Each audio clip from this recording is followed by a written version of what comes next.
All right. Hi, everybody. It's just a pleasure to be here, partly because of the weather. It was -20 where I came from, so if you're complaining about the weather today, we have it a little bit tough for where I'm from, but not so bad. It's beautiful. It feels actually quite beautiful today. Again, I'm going to talk about open and connected learning. There is a hashtag, EL13NTU, so you may want to take that down.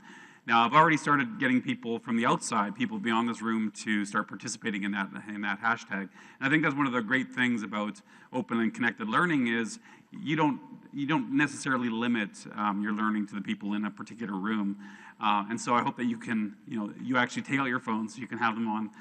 If you feel free to engage, connect, interact, be a bit of a back channel. Is it still a bit loud? Or I feel a bit of an echo. Is that okay? It's okay? Okay. And so I just want to make sure that you are connected in a different way. So again, EL13NTU. A little bit about me. As I mentioned, I'm a professor of educational technology and media. This is my, when I was much younger, I was much happier back then or something. I don't know. I have like green behind me, and I don't know, I was in a tropical area. I'm not sure what I'm thinking about at that particular moment, but I haven't changed that, I think, since I came to the university now 13 years ago. I've been working in particular instructional development. I work with my colleagues to help them be more connected and certainly use technology in different ways. This is where I'm from, up there in Regina, Saskatchewan, so somewhere right smack dab in the middle where it seems to be quite cold at times. But when it comes down to what I actually do and how to find me on the internet, I'm actually using, for the most part, an about.me page. And this is a page that a lot of my students use, a tool. You can just go to about.me, and it basically allows you to declare yourself online. So this is where you can find me on Twitter and Facebook and LinkedIn and Flickr and YouTube and WordPress and Google Plus and Instagram and even Foursquare. And a couple of other ones that I haven't mentioned. Now, I don't expect faculty members to use all those or even know what those are, but I'm amazed because I also work with K-12 students. And I'll go into a classroom of grade 3 students, and they know every one of these icons. They know exactly what, they may not have the accounts, although we're looking at now the age of social media maturity, which is the time students move away from Club Penguin to a Facebook account to a real social networking account, is about 11 years of age. 2 years before you're actually legally allowed to, using the American Child Online Privacy Protection Act. So it's interesting how young and how early students are actually getting connected with social networking services. So for the pre-service teachers that I teach, we use this to kind of declare yourself online to let them know that there's an integrity that's necessary across all of these different spaces, that I'm the same person on Facebook that I am on Twitter, that I am on LinkedIn, and so on. And it's quite good for their own identities. As faculty members, I think it's important to know, and by the way, I'm auto tweeting, so when I get to a particular slide, like right now I've actually tweeted out an article. So if you're following the hashtag, again, EL13NTU, you'll see this article. You can read the article. This is from Greenhow, Robilli, and Hughes from MSU. Web 2.0 tools exist that might allow academics to reflect and reimagine what they do as scholars. Such tools might positively affect, even transform research, teaching, and service responsibilities. But this is the important part. Only if scholars choose to build serious academic lives online, presenting semi-public selves and becoming invested in and connected to the work of their peers and students. So there's been this push in the last few years, certainly for more and more scholars to get online, to share their work openly. There's been some studies that talk about the raised credibility of instructors who use Twitter to actually provide some personal tweets. Students tend to think that you are more human. It's sort of like that dilemma. I remember when I used to teach in K-12 school, a student would see me outside of the school and look at me like, you shop, you eat food, you know, it was really kind of, you're human, you have needs like all of us other humans, and it's really quite interesting. One of the big things that I'm involved in is developing open courses. So these are courses that are available to anyone, including massive open online courses. And because I've been doing this for quite a while, I was once called a techno-communist because I tend to give my courses away. So in reply to the crack on being a techno-communist, I created this short attack ad on myself. Alec Couros says he's an educator, but has his open doctrine gone too far? In 2008, he facilitated an open online course and made it accessible to the world. Anyone was able to attend. Anyone. And a component of the course relied on students developing their own resources. Their own resources? Is that what they pay for? And what do they know? They're just students. Alec used almost exclusively freely available tools in his course. Just like they used back in Soviet Russia. It has even been suggested that Alec Couros may in fact be a Canadian. Alec Couros, don't you think it's time you explained your open doctrine? All right. So it's always nice to be able to use a little bit of media for a quick and snarky response. Change. We've obviously been through a lot of change in the last few years. I remember the way we were. This is actually my grade 1 or grade 2 picture. And I looked back through all of my photographs as a kid, and I'm always beside the teacher. I'm not sure if my parents made me do that or not, but I was that kid, basically. And I remember the big change when I turned in as a grade 8 student. This was actually the Apple IIc. Some of you might remember it. This was my first computer experience. And the Apple IIc, by the way, was supposed to be compact. The C stood for compact. This changed my life in terms of being able to think differently. It was, to me, programming and tinkering with this particular thing had a huge effect on who I am today. But even back then, you think about the apps. Like, this was the killer app back then, Print Shop, being able to print things on the walls. I remember the banners and the perforated paper and that sort of thing. And then the 90s came, when we had these big problems, either the 90s problems meme, if you haven't seen it before, the hardships that we had to endure when we were jogging or getting on the internet and having to, wait for that important call or waiting for photographs to download, for instance, right? And I remember, thinking about how things are differently today, and most of you have seen Maslow's work here, but they've done a quick revision. I don't know if you've seen this recently, but it's quite true. And if you think about how things have changed quite dramatically in terms of how we didn't even need Wi-Fi. Apple IIc, for instance, had no internet connectivity, and what that's actually changed for us. In fact, in 2009, the United Nations actually declared internet access a human right, which I think really does change things in terms of how we actually have access to freedom and voice and speech and so on. Now, our current context, and if you don't know, recently, Blockbuster in the U.S. actually shut down their last 200 stores. And I love this sort of LOL, Netflix on the snow here. The last video that I was this was just actually rented in Hawaii when the last store closed was actually "This Is the End," which I thought was quite fitting. And there's the actual photographs of the last people to actually to rent from, and how different everything's changed since Napster and Netflix and so on. And I think this video really illustrates how quickly things have changed.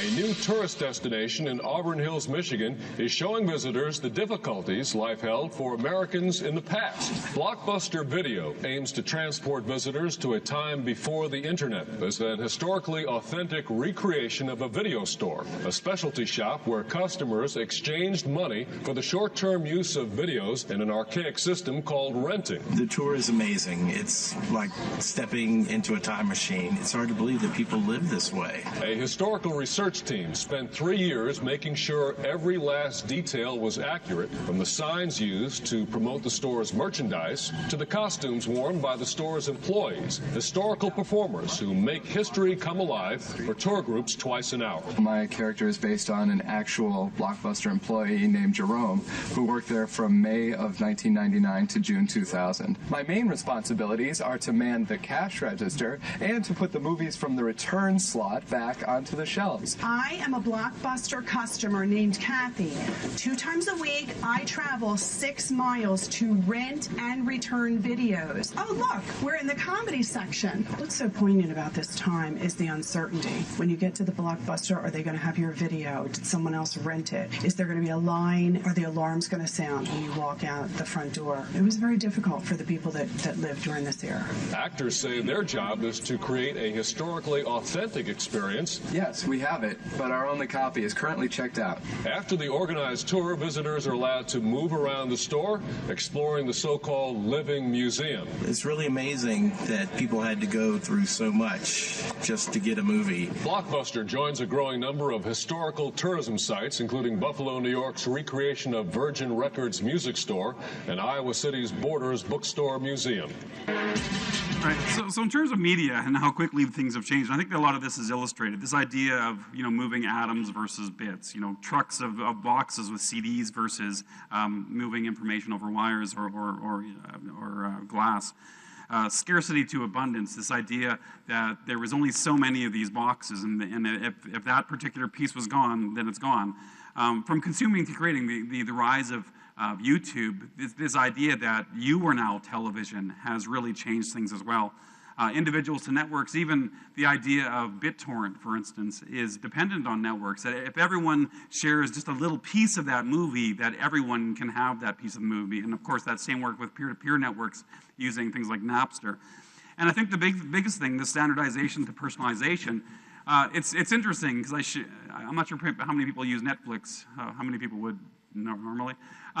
So when I use Netflix, it tells me what movies I probably would like, depending on my past preferences. But I share it with my 3-year-old, so sometimes it kind of messes up things a bit. But down the road, whether you look at iPads, for instance, they're very personalized devices. Most media services now are betting on your particular preferences to change the experience specifically for you, and that's the nature of new media. So I guess one of the questions that we've been asking is which information-based practices in teaching and learning environments are based on previous limitations and understandings of media and technology? How many of the things have we done in the past that have been dependent upon these types of arrangements, that one person could sit in the front, and the most efficient way to transfer knowledge is for me to sit and talk to this many people. So thinking about that and how technology has recently changed, if we had the technologies today that existed at the beginning of sort of the industrial learning era, how might it look different today in terms of flipped classrooms, the technologies, personal technologies in our hands, and so on. So things have certainly changed. And by the way, these slides are available for anyone later. So if you are taking notes, of course, people are taking photographs, which is great as well. But I'll make them available to everyone. So the 3 big things in terms of changes are tools, content, and networks. Now, if we look at tools, we often think about this being one of the most disconnected generations in the world. I wouldn't probably want my daughters to be, connected in this particular way or disconnected in this particular way. This one just looks like the descent of mankind. This one scares me because I think it's become a real big issue. Texting and driving, of course, there's a lot of laws to indicate that. This is our new grace, I believe, at the supper table now. The Instagramming of our food as we pay blessings to it. Love in the digital age, of course. And I love the teacher behind them, which is really kind of interesting too. But I mean, everyone's doing the selfie. Selfie was the word of the year this particular year. The Pope's doing a selfie. Yesterday, Obama was doing a selfie with your Prime Minister as well, and Danish Prime Minister, I believe. And we often talk about how disconnected we are, of course, but it's also interesting to see in a photograph like this how many different devices are using. And this is really showing the rise of BYOD, that people can use a number of different devices to access the same information, but also to create information based on whatever incidents.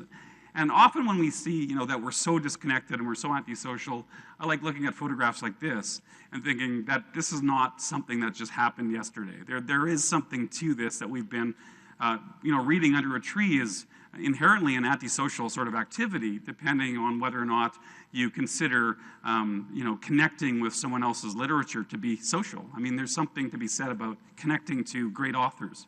McLuhan said in the 1960s, we shape our tools and then our tools shape us.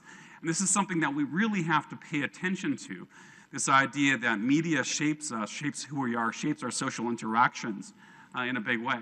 Now, if you look at the new Web 2.0 tools, many of these I use in my classroom. You don't have to know them all, that's fine. Grade 3s would probably know the majority of these tools, but these are tools I use to connect to my students. And one of the biggest things that we work on is how do we actually take these tools and not just simply sort of directly replace something rather than moving towards augmentation. Like this, for example. This is probably not augmented practice or transformative practice. This is a replacement, a very easy way to make notes. Now, it does change something, but I wouldn't necessarily call this transformative in terms of what's going on here. Now, something like this, when you start to use something like Google Docs, does really make a big change. This idea that we can take this solitary document and share it with anyone, and then all of a sudden we have collaborators collaborating in real time, connecting on a particular point of information and developing information in real time from wherever they're connected. This could potentially be transformative. I'll give you an example of this. And by the way, before I go there, one of the big things around the idea of sharing, I think, is really important. This comes from Ewan McIntosh. Sharing and sharing online specifically is not in addition to the work of being an educator, it is the work. And I think this is really an interesting point. Is it our work to be sharers of knowledge? And I think it has been a tradition in the academy for years, but certainly some of the journal publication systems have really taken that away from us in many ways. Give you an example, I've just tweeted this out. This idea, this was in my classroom one day. One of my students, because all of my students blog, one of my students asked me, basically, they kind of, in that sort of semi-annoying voice, because they're not motivated, I guess, at that particular time, she asked me, I have nothing to blog about. Could you just tell me what to blog about? It was sort of that sort of thing. Or can you give me some suggestions? And so what I decided to do was create a Google Doc. I wrote writing prompts for teacher candidates or for anyone really on the top of this document, and then I simply tweeted it out. And I asked people in that tweet, is anyone there who works with pre-service teachers that could help me with this particular question? And I saw in my classroom, all of a sudden this document just exploded. It was a really instant crowdsourcing of this particular document. And we watched, my 30 students and I watched this document. Again, all I did was tweet, add this comment, and then we saw these questions file in this particular document. And we noticed at one point, the list became so long, someone started to categorize it. Like, I didn't ask anyone specifically beforehand that we need to do this, but just creating this and creating a problem that is solvable and useful for a lot of other people made this a very easy to do thing. And because I have a fairly sophisticated network, it worked out really well. Now, the student got back to me. We've had this beautiful list that's now being used by many, many people now, and I've tweeted this link if you want to look at it. But she just looked at me and she goes, I know exactly what to blog about. It's this experience. Just to see that thing really prompted her an experience to blog about something. Now, in terms of social and sharing, this is a document, 10 skills for the future workforce.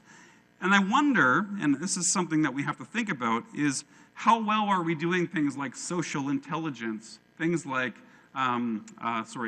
virtual collaboration, for instance. The things that actually depend upon particular networks, this idea that we actually have to work together in different ways. How well are we doing that in our system currently in terms of higher education?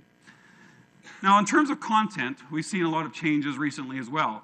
The Creative Commons, which I'm hoping everyone is using, the idea of copyleft licenses or open access journals, for instance, that are copyleft licensed is really an important piece. And this is the first place my students will go. Rather than simply to Google Images, where copyright is unclear in many cases, they will go to Creative Commons or contribute to the Creative Commons. And I think that's something that we have to really think about. Now, of course, we've seen MOOCs, things like Coursera. We've seen now about 12 million students are now accessing MOOCs worldwide, which I think is quite interesting. Coursera is one of the big ones. edX is another big one as well. Udacity was one of the bigger ones. Now they've kind of shifted gears.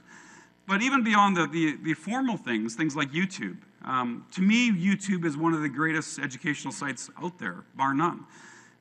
If you think about the stats around YouTube, for instance, we have now roughly 72 hours of video uploaded every single minute. Now, 71 hours of those are cat videos and that sort of thing, but still, a lot of good stuff beyond that's every single minute. 3 billion hours of video are watched each month. More videos uploaded to YouTube in 1 month than the 3 US major networks created in 60 years. And that just, in terms of the content, it's just absolutely amazing. Now, if you just go to simply youtube.com/education, the high quality of videos that are being created by semi-professionals or even amateurs in some particular cases is astounding. And this is where a lot of the students that I work with, who are history majors or science majors, for instance, are getting a lot of their, at least introductory content from places like YouTube. It's very high quality, engaging. It's often packaged in a format that's 5 minutes or less in some cases for those, sort of those really kind of important principles. There's also TED Ed, if you haven't seen that before, the TED Talk series, but it's a flipped classroom series, and it's called TED Ed, which also offers some really great stuff. But on a more practical level, this is my daughter. This is how else people are looking for it, like to solve simple problems. It's amazing how many people are just solving simple problems, whether it is about their specific mobile phone or their toaster or whatever else, or how to dance, I guess, or how to sing, or how to do the splits in one day, which I would not recommend. Those sorts of things are being answered and of course solved by people on YouTube. One of the things we're seeing with young children is as soon as they get a YouTube account, we're talking grade 3, grade 4, one of the first things they create are video game walkthroughs.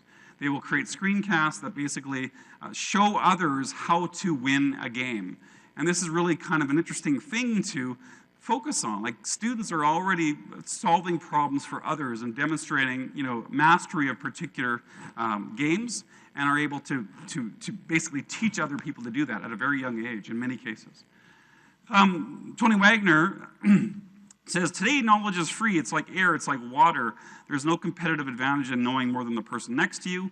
The world doesn't care what you know. What the world cares about is what you do with what you know. And I think that's certainly been something we've strived for in higher education for a long, long time. But I don't know if we've ever really gotten there in the way that we really need to. If I think about my daughter, in this particular case, I played a song for her. It's called, it's Ben Folds 5, it's The Luckiest. It was my wedding song. And it was interesting, the night that she heard the song, she said, Dad, can you teach this to me? And she was, I think, 6 at the time. And she's now 9.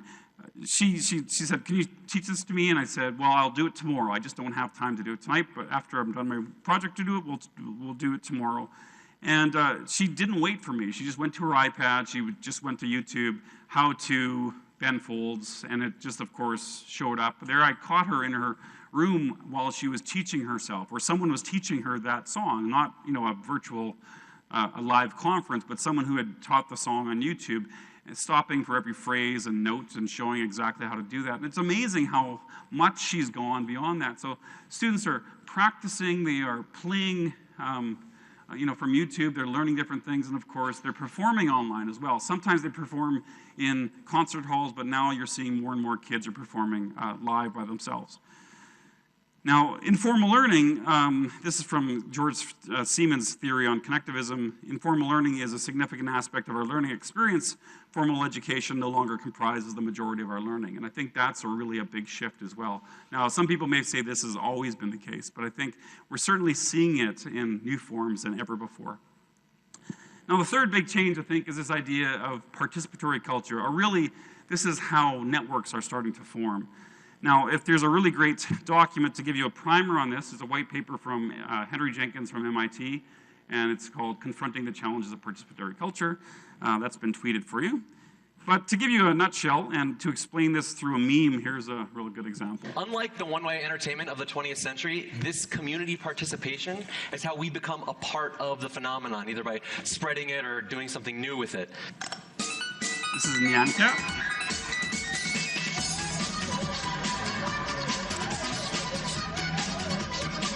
So, Nyan Cat is a looped animation with loop music. It's this, just like this. It's been viewed nearly 50 million times this year. And if you think that that is weird, you should know that there is a 3-hour version of this that's been viewed 4 million times. Even cats were watching this video. Cats were watching other cats watch this video.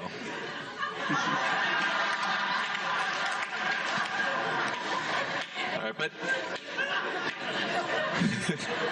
what's important here is the creativity that it inspired amongst this techie, geeky internet culture. There were remixes.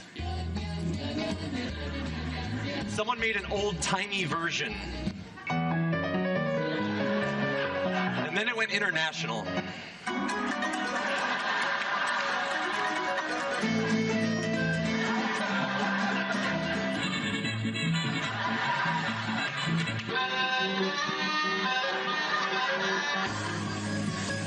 An entire remix community sprouted up that brought it from being just a stupid joke to something that we could all actually be a part of. Because we don't just enjoy now, we participate. And I think that's a really big point in terms of how we actually participate a bit differently. So one of the questions we ask, again, in this environment, I think it was somewhat mentioned at the beginning today, how do we capture the spirit of open network and participatory communities in our learning environments? How do we take some of that passion that kids have, especially around remixing and developing new forms of similar memes in our learning environment? So that's where we kind of move to this idea of open and connected learning. And we've come from this sort of past of mind your own business learning. And I think we still there in many ways, that our learning has, our success as a learner has no relevance to any of our colleagues. We will create a group work and group work assessments and that sort of thing, but ultimately we're ranked and sorted as individuals. And I think that's really a detriment to how we could actually learn or the potential of our learning. So, we've come from this Cartesian view of learning, I think, therefore I am, knowledge is substance, and pedagogy is as knowledge transfer to this idea of the social view of learning, which has been around since the 60s, but I think for the first time we're starting to see that the possibility for social learning, that understanding is socially constructed. We participate, therefore we are. And I've done this, some of my doctoral work was around personal learning networks, this idea that you, as an educator or as a learner in the middle of this, ends up being, connected to a lot of these tools. But what I kind of missed at that time was how important these people were. This idea that Granovetter would call the strength of weak ties. This idea that some of our best colleagues or our best collaborators are people we barely even don't even know. That not to say that your colleagues in your university aren't incredibly important to your own growth and your understanding and of course your work that you do every day, but there are people out here as weak ties that become incredibly important to what we do on a daily basis, and more as we're seeing.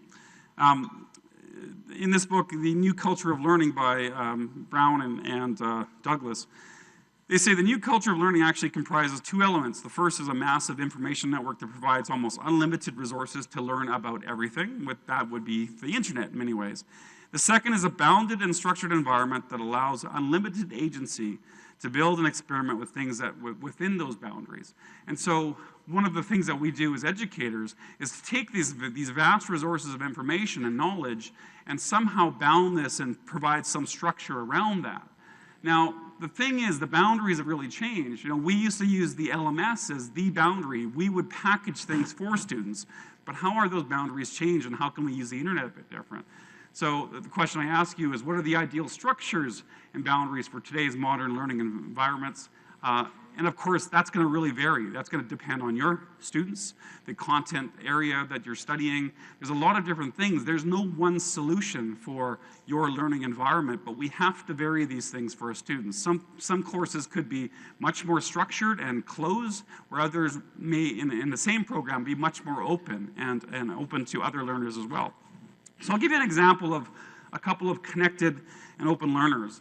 This is a grade 8 student, and I'd like to show you what's coming up here. So this is a person who is trying to light fire with a bow drill, and rather than ask a teacher, they decided to create a YouTube video to demonstrate what they know and and basically use YouTube to ask people the question on how to improve here.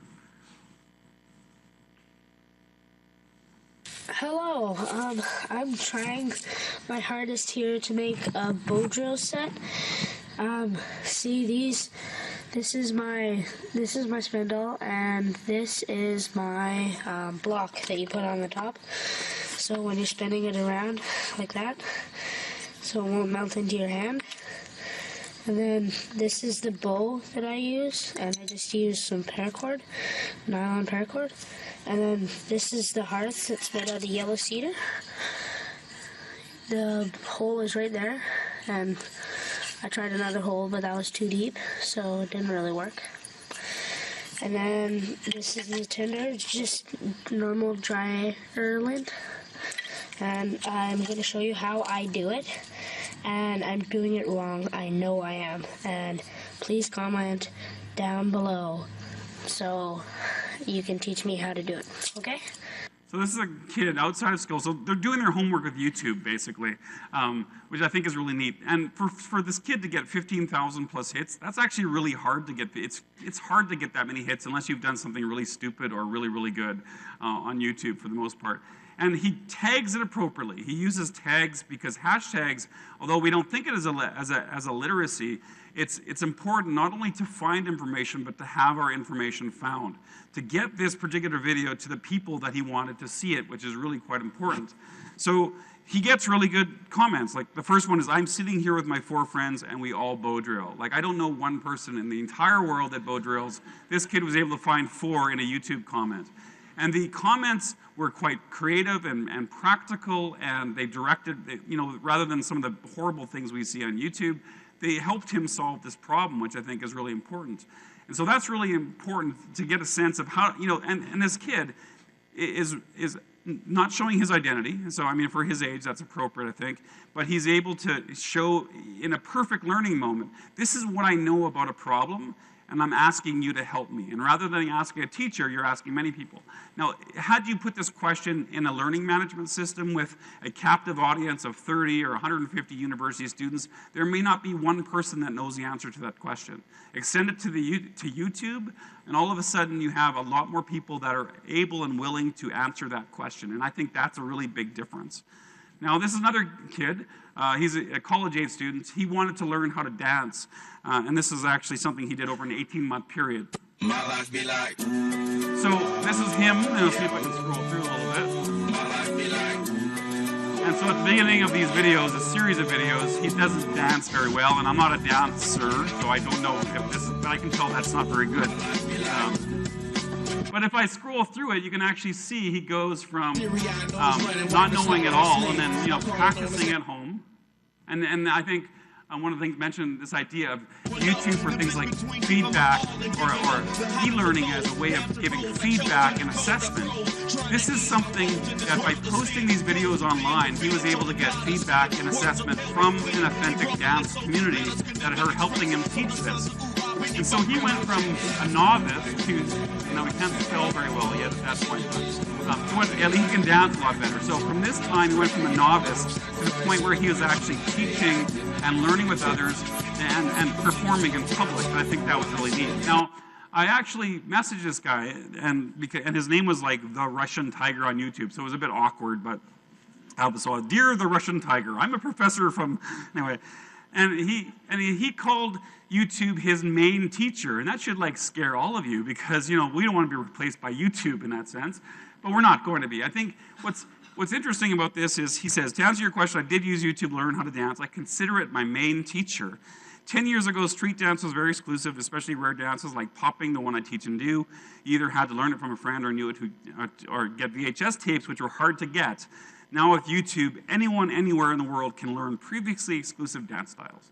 And I just love that idea. We're still in that mindset. People upload videos of the Beatles on YouTube, and they'll put rare footage of the Beatles. And I'm thinking it's no longer rare. It's on YouTube. It's digitized and online. It is no longer considered rare once you have it online in that sense. I won't show this particular one, but I'll give you an example. So what pedagogy can we derive from this? One of the things that we've been doing in my class is something called the Learning Project. We tag it on hashtag it on Twitter, the Learning Project, like this. And basically what happens is students are tasked to learn something that is difficult, something that they think is worth learning, and something that they have to be able to document online. So they choose a task, a set of knowledge, skills. Sometimes it happens to do with music or arts. Sometimes it's more of a sort of a subject area related, history project or something like that. And they have to document how they're learning this, and this includes not only simply face-to-face learning, but also online learning sources. So they kind of create the story of the making of, right? Basically, this is how I learned something, and they document this throughout. Now, one of my colleagues that I work with, and this is a great story of what he did, because he also wants to model this for his students. He's basically saying, if I sign this to students, I want to make sure that I can do it myself. And so he decided to also do this, and so he decided, he's never played guitar before, so he started playing guitar and putting it on YouTube, and he wasn't very good, but he was learning, and he was okay with that. He was being like a kid, being okay with the vulnerability that comes with posting not so good stuff, because we're so used to being masters at what we know that we don't often want to go into those areas where we feel uncomfortable with what we know.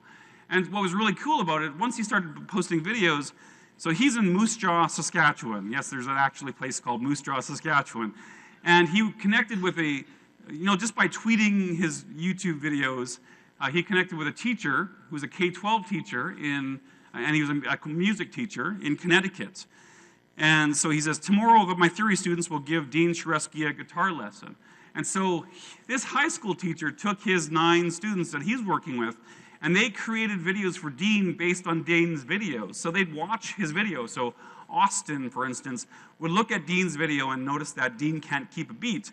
So Austin, this high school student, would create a really nice video saying, Dean, based on your video, I'm going to show you some techniques on how to keep a beat. And like how much better can that be in terms of having 9 instructors, and in this case, 9 students who are just learning themselves, giving the opportunity to teach others in that sense. And again, if Dean had this in an LMS alone or in a private space, this type of serendipity may not have occurred. It just may not have happened in that sense. So sometimes learning needs to be free in different ways. Now, and this is kind of the general idea around this, is if you take yourself and you connect yourself with a lot of smart people, whether those are people in your colleague or not, there's this sort of magic that happens. I think we have to trust in that magic in some ways. So the 2 questions I ask, and these are accessible questions, that I ask my students every semester. Simply, how are you making your learning visible? And this is something, of course, they have to document how they're making their learning visible. And that often means, how did I come to know what I know in this particular course? The other big question is, how are you contributing to the learning of others? You can still rank and sort kids this way, but ultimately it comes to, how do they actually help to become teachers of others? How do they contribute? And how do you task them to actually think about how they're contributing? And it's not just simply, I created 50 forum posts this semester. That's not good enough. What did that mean? What impact did that particular post have on a student in terms of how they actually learned, and how do you know that? And I think we have to go deeper in terms of that. So this idea of contributing to the learning of others, I think, is really important.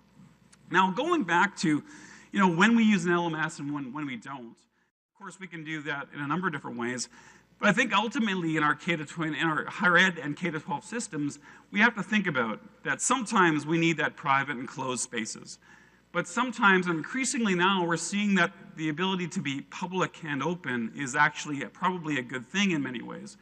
And as you see, those gifts there kind of represent this sort of new gift economy that we're often seeing, that we allow people to contribute and provide, insight to others. And I think this is ultimately, now if I were to do this diagram again, I'd probably put arrows on both sides, because I don't know if it's a continuum that goes one way. It's something that we have to go back and forth on continually as we create learning environments for our students. Sometimes we need to be more open, sometimes we need to be less open, but we have to be able to discern the difference of when to do that and when it makes the most sense to our students. Not simply because we can be open, but simply because it makes sense to our students. Now, where are we about? Okay, I've got to wrap up pretty quick, but this idea of MOOCs, and this is something that I've been playing with a lot for the last little while. First of all, I don't know if you've experienced the MOOC, but they've become a big word, sometimes a dirty word, sometimes not so favorable. But I want you to understand this, I guess, of anything of MOOCs. They're not all the same. They're not all the Coursera or MIT branded MOOCs. We have to understand that one of the things that MOOCs has done really well is it's basically created a great conversation about online learning and technology, technology augmented learning. And I think this is fairly true that every single letter is negotiable. One of the things we do in what are called CMOOCs or connectivist MOOCs, and I've actually just tweeted this actually comes from Dave Cormier from the University of Prince Edward Island, that students will orient, declare, network, and cluster and focus. And I think this is actually a really nice piece to describe how students need to become ultimately online learners. So orient themselves to the learning environment, declare themselves as learners, network with others, and of course networking is sort of broad networking. At some point you're in a cluster with people that you actually want to connect to more often, and then of course focus. And there's actually a great video that explains this. Now, I'll explain one particular open boundary course that I've taught. This was back in 2007, the one that the video mentioned before. I actually created a short trailer video for this. So this is a particular course that I taught. It was a graduate level course that I decided, and this was very rare back in 2007, or not done at all. I basically decided to open it up to the world. So it was a grad course I taught. I talked to my students. I said, we're going to bring the whole world to this class and see what we'll do. So we actually created a course trailer.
All these videos were from archive.org, which has a lot of great public domain footage. The first ones, of course, were from early horror films. The last part was from this really weird 60s Lego drug psychedelic show.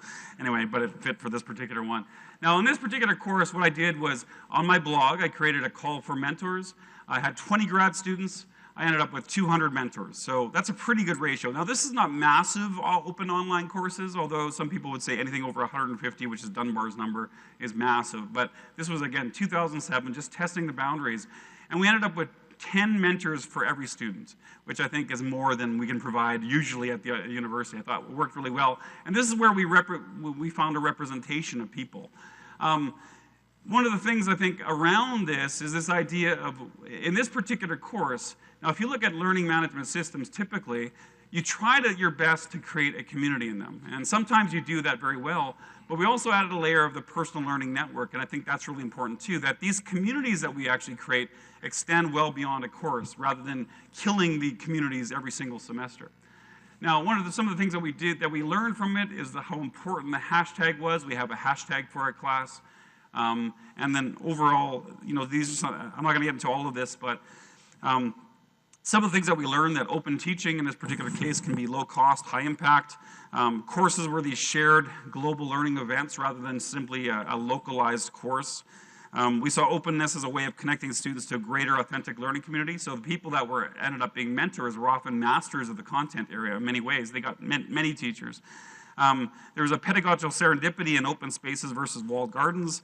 The importance of student-controlled learning spaces. Every single student in my class had their own blog. Some of them still blog 6 years later on that same space. That you can't say for a lot of more closed spaces. This connectivist pedagogy was first focusing on connecting and interactions, and of course the content was important, but it ended up being a vehicle. It was more of a community as curriculum model in many ways. And we ended up developing sustainable long-term learning connections. And these are some comments from students in a course like this. I was able to go out and learn throughout the entire week, the entire year, and I'm still learning with everyone. The best part of the course is that it never ends. And I think that was really a great testament to the learning environment that you're creating, is once you move beyond some of these typical courses, you can actually create sustainable long-term learning environments. And if anyone wants a chance to discuss this today, of course, I'll be here for the whole day. I won't talk about the other MOOC. There's a couple of other ones that I can discuss. But I'll just kind of round this off here. Oops. Here, we'll go here. Joy Ito says, I don't think education is about centralized instruction anymore. Rather, it is the process of establishing oneself as a node in a broad network of distributed creativity. And I really like this particular, and there's a great article that goes with this, in the sense that should have been just tweeted. But this idea that, you know, we are creating students that can connect, that can move beyond the institution and can connect in rich and deep ways. Now, Barry Wellman from the University of Toronto says, the developed world is in the midst of a paradigm shift, both in the ways in which people and institutions are connected. It is a shift from being bound up in homogenous little boxes to surfing life through very diffuse, variegated social networks. And he actually does this really well in terms of providing a graphic for this. Is, you know, if you think about little boxes in terms of our classrooms, our schools, our institutions in that particular case, moving to globalization, which would be, of course, sharing both global and local in many ways. That could be simple things like Skype Hangout or Skypes or Hangouts into your classroom, bringing in some connection to your classrooms.